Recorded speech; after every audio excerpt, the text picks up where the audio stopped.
an adult. Growing up in Syracuse, my dad was abusive. He was an alcoholic, and our home was filled with violence. Life outside of home wasn't much easier. I was raped as a teenager. I dropped out of high school. I started smoking weed and just drinking, just trying to escape everything I couldn't understand. That's what led me to prison. Prison was where I grew up. The women inside Bedford Hills became my family. I had a jail mom, a jail sister. These were the people who supported me when I needed it the most. One of them was Keisha McCoy. I don't even call her jail mom anymore. I just call her mom. She helped me heal the relationship with my own biological mother. Got me into school when I was incarcerated and kept me motivated even when I hated college. She had 25 to life, but was still pushing forward. So I felt like I could too. She came home less than a year after I did on the DBSJA. Now she's an advocate, spending the time she deserves with her family. So many women like us deserve to come home. Keisha wasn't there for just me.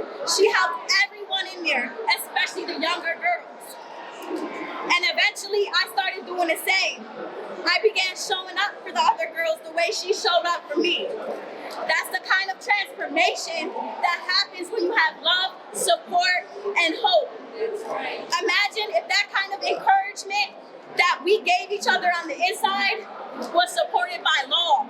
The Earned Time Act would give people a reason to believe again. Right now, there are people with long sentences who feel hopeless. There's no point in doing a program or healing because they'll never get out. But the Earned Time Act says your growth matters. Your healing counts. And if you keep going, you can earn a way to come home sooner. Women in prison already build each other up.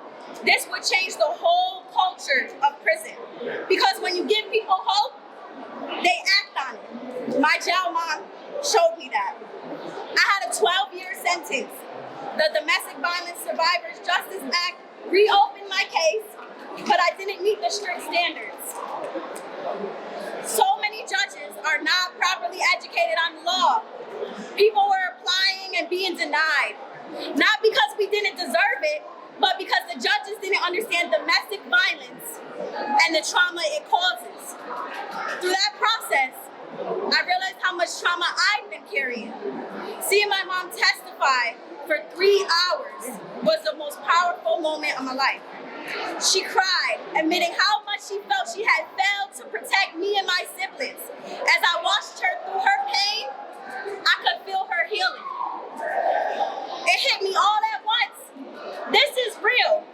This happened to us.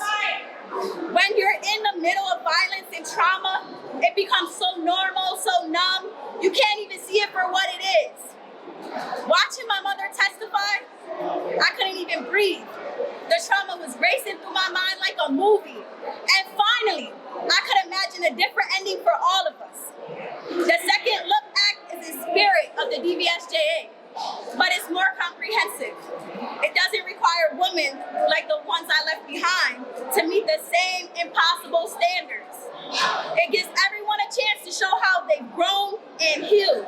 It allows people to go back in front of a judge to reconsider their circumstances and sentence, and to prove they're ready to come home. I believe in the movement for Communities Not Cages because it's about hope.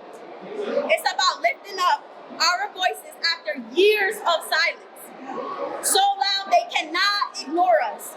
The Second Look Act, the Earned Time Act, and the Marvin Mayfield Act are a chance to turn hope into action. These bills give people a real pathway to healing, growth, and freedom. Let's say it again. These bills give people a real pathway to healing, growth, and freedom. That's right. They say to the world, people change, and their past shouldn't define their entire lives. Let's take this moment and make it count. Let's pass these bills and bring my